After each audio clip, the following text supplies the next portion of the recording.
Assalamualaikum warahmatullahi wabarakatuh. Bertemu lagi dengan saya Epi Nurjana SPD.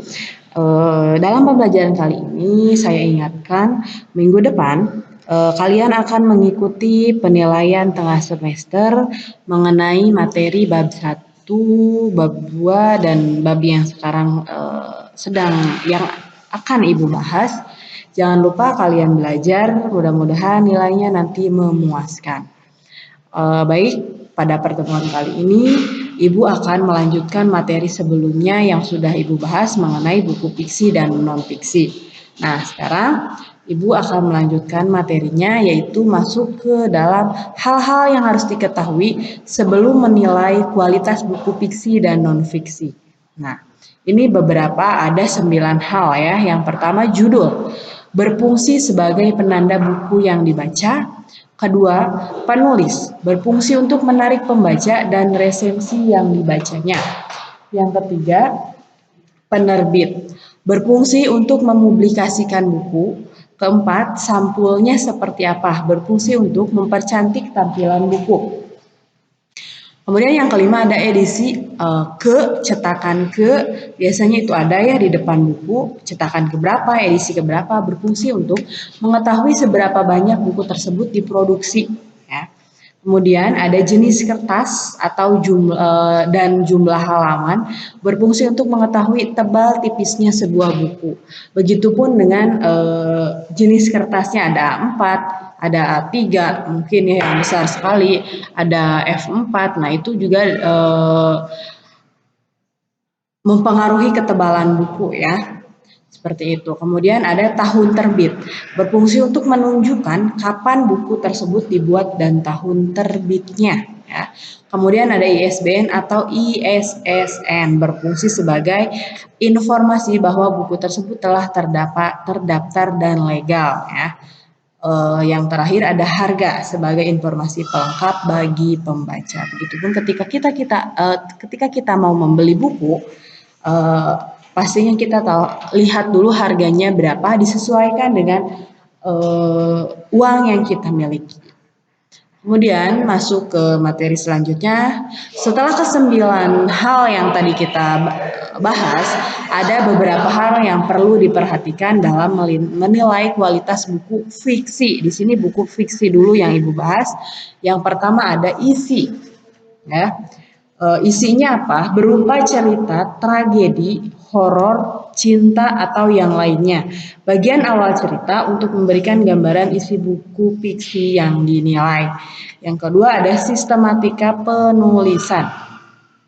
Untuk apa? Untuk menggambarkan apakah buku tersebut tersusun dengan baik atau tidak, mulai dari awal cerita sampai dengan akhir.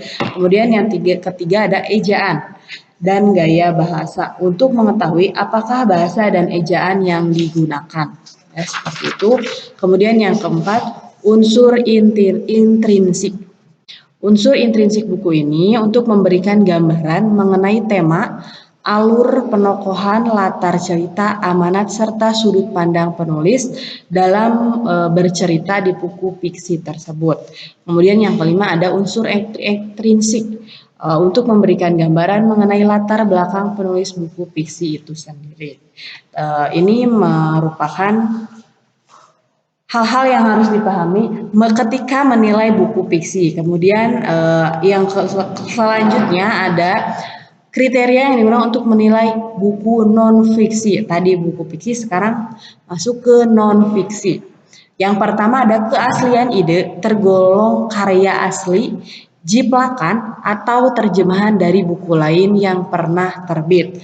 Kemudian yang kedua, bentuknya, bagaimana format buku itu, termasuk kertas,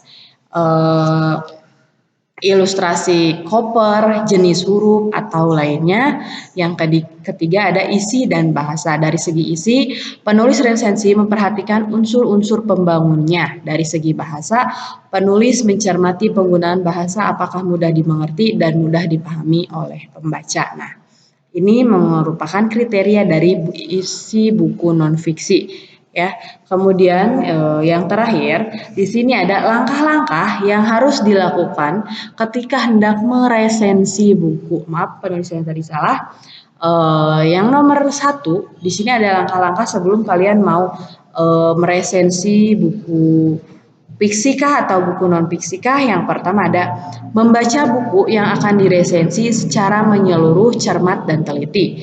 Kemudian yang kedua, menandai bagian-bagian buku yang memerlukan perhatian khusus, yaitu yang pertama temanya apa yang diresensi, serta deskripsi buku secara lengkap ya.